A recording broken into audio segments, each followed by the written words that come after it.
कई महीनों से एक फॉल्स नैरेटिव, अब फॉल्स नैरेटिव को कि हिंदी में मैं कैसे बताऊं, सरेआम झूठ, मतलब जो फैक्चुअल, जिन चीज़ों का फैक्चुअल बेसिस ही नहीं है वो मैं समझता हूं कि पॉलिटिकल क्लास अगर इन चीज़ों की बात करे तो उनको भी ध्यान रखना चाहिए, पर बाकी लोग ऐसे पब्लिक डिस्कोर्स में झूठे इल्ज़ाम।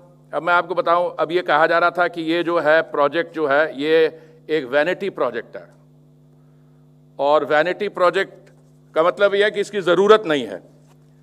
और महामारी के दौरान आप इतना 20,000 करोड़ खर्च कर रहे हैं, एक वो आंकड़ा मैंने देखा।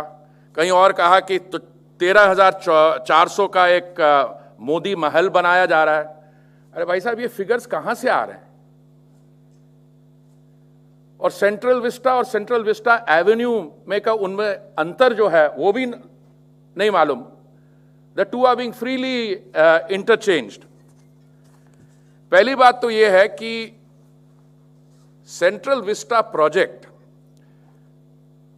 जो एक बड़ा प्रोजेक्ट है जिसमें अगले 250-300 वर्ष के लिए हमें भारत सरकार का गवर्नेंस आर्किटेक्चर जो है उसके बनाने की हमारे पास एक ब्रॉड प्लान है।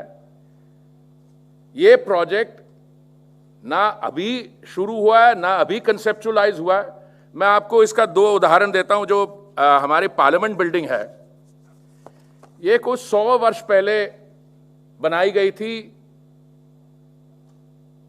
Not for the legislature of an independent country. उस समय हमारे जो जिनकी हुकूमत थी उस समय एक स्वतंत्र भारत के वो बात करने को तैयार नहीं थे। बाकी भी जो बिल्डिंग्स हैं, Rashtrapati Bhavan, north block, south block, parliament, बाकी जो हेरिटेज बिल्डिंग है, हम शुरू से ये स्पष्ट करते आ रहे हैं कि none of these buildings will be touched.